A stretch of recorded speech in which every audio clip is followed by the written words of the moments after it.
Баршаңызға қайырлы күн қыздар. Бүгін сіздерге өте дәмді, жұп-жұмсақ мини пиццаның рецептісімен бөлісемін.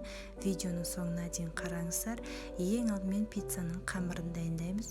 Ол үшін бізге жарты бокал, үлкен бокалмен жылы суымызды алып, үстіне 1 шай қасық тұз, 1 ас қасық қантымызды қосып, және 1 ас қасық дрожж, немесе мен осындай пачкада дрожж қолданым, ішіне 10 грамм екен. Осының барлығын қосып, араластырып алып, бетін пищевоймен жауып, 15 минутқа қалдырып қоямыз.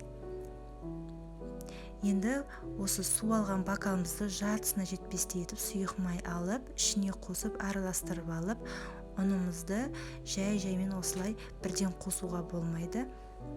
Бір рет араластырып алып, үстіне тағы да ұнымызды қосып, жұмсақ етіп қолымызбен қамыр илейміз. Қамырымызды илеп болғаннан кейін жылы жерге бетін жауып, бір немесе жарты сағатқа қалдырсаңыз да қамырыңыз әдемі болып ашып шығады. Мінекей қамырымыз дайын. Енді осыны ұнымызға аунатып, менде 7 пицца шықты, мини пицца, әрқайсысы 100 грамм болып шықты. 100 граммнан осылай барлығының пішіні бірдей болсын деп өлшеп алдым таразыға. Қолымызбен дөңгелектеп, енді осыны формамызға салып, бетін тағы 15 минутқа қалдырып қоямыз. Ол уақытта енді ішіне салмасын турап аламыз. Қызанағымызды осылай жұқа етіп турап шықтым. Одан кейін шұжығымызды дәл солай 3 етіп жұқалап турап, одан кейін сырымызды теркадан өткізіп, алдын ала бәрін дайындап қоямыз. 2 түрлі сыр қолдандым. Біреуі брынза, біреуі кәдімгі сметаник деген сыр. Аз көк пайдалансаңыздар болады. Қамырымыз дайын болғаннан кейін осылай қолымызбен бір рет басып, одан соң мінекей осылай бокалдың аяғымен, немесе мен шәйнектің қақпағымен осылай басып шықтым, шұңқыр жасап шықтым. Енді арасына кетчуп жақтық.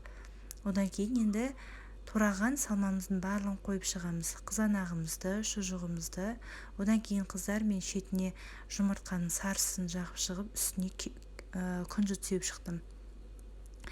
Сырды салмас бұрын мен пешкеге бір рет салып алдым. 180-200 градуста бір 15-20 минутқа.